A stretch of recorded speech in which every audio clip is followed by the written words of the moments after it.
Here's something that sounds impossible, but is completely true. When you fall in love, your brain lights up in the same way it does when someone takes cocaine. The same reward system, the same obsession, the same craving. But here's the real mystery. Some people feel this intensely, and some people barely feel it at all. Why? Why do some of us fall deeply in love again and again, while others stay emotionally distant no matter how hard they try? Today, you're going to understand your love life on a neurological level. Love doesn't start in your heart, it starts in your brain. When you meet someone you're attracted to, your brain releases a powerful chemical cocktail. Dopamine gives you pleasure and focus. It's why you can't stop thinking about them. Oxytocin creates bonding and trust. It's why their presence feels safe. Serotonin stabilizes your emotions. Adrenaline creates excitement, butterflies, and that nervous energy. This is why love feels magical, because your brain is literally drugging you. And when these chemicals surge together, your brain becomes obsessed. Time feels different, everything feels brighter, even flaws look beautiful. But here's the first uncomfortable truth. Your brain on love is not rational. That's why you ignore red flags. That's why you make excuses.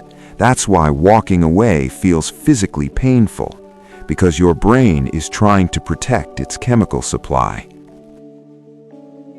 Now here's where it gets even more interesting. How you love is not random. It was programmed long before your first relationship.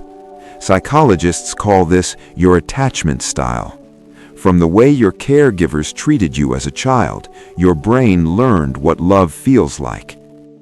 There are 4 main attachment styles: secure, anxious, avoidant, and fearful avoidant.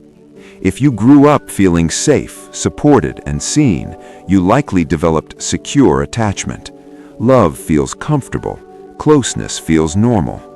If you grew up with inconsistency, sometimes love, sometimes distance, your brain learned to chase closeness. This creates anxious attachment. You crave reassurance. You overthink. Silence feels terrifying. If you grew up needing to rely only on yourself, your brain learned that closeness equals danger. This creates avoidant attachment. You want love, but when it arrives, you pull away.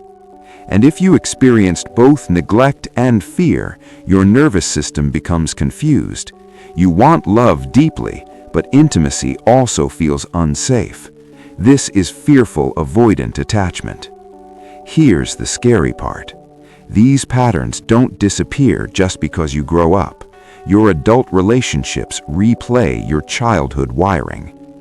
Now, let's answer the question that hurts the most. Why do some people struggle to fall in love at all?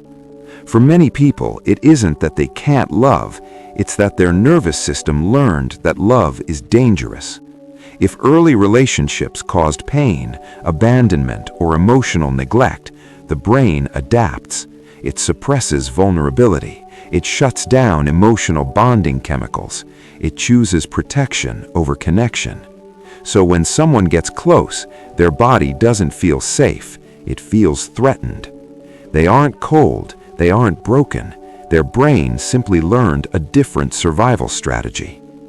Here's another truth most people never realize. Your brain doesn't chase what's healthy. It chases what's familiar. If chaos felt normal growing up, calm will feel boring. If neglect felt normal, you'll be drawn to unavailable people. If love felt unpredictable, stability will feel uncomfortable. You don't fall in love with the best person for you. You fall in love with the person who matches your emotional blueprint. That's why people repeat the same toxic relationships. Different face, same pain. Your brain is not looking for happiness, it is looking for recognition. But here's the hope. These patterns are not permanent. Your brain is plastic. It can rewire.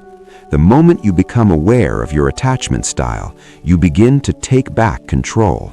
You start recognizing your triggers. You learn when your reactions are coming from the present and when they're coming from your past. You stop confusing intensity with love. You stop chasing emotional roller coasters. You start choosing emotional safety. And slowly, your brain learns a new definition of love. Real love doesn't create anxiety, it creates calm. Real love doesn't make you lose yourself, it helps you become yourself. Here's a fact that will completely change how you view relationships.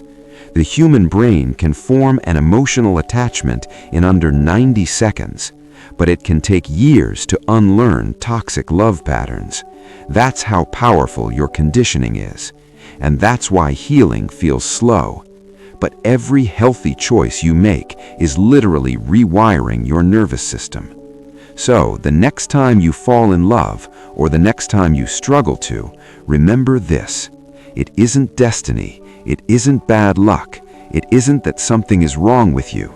It's neuroscience, attachment, and conditioning. And once you understand it, you are no longer controlled by it. If this helped you see love differently, you belong here. Subscribe to YouThink for more psychology that finally makes life make sense.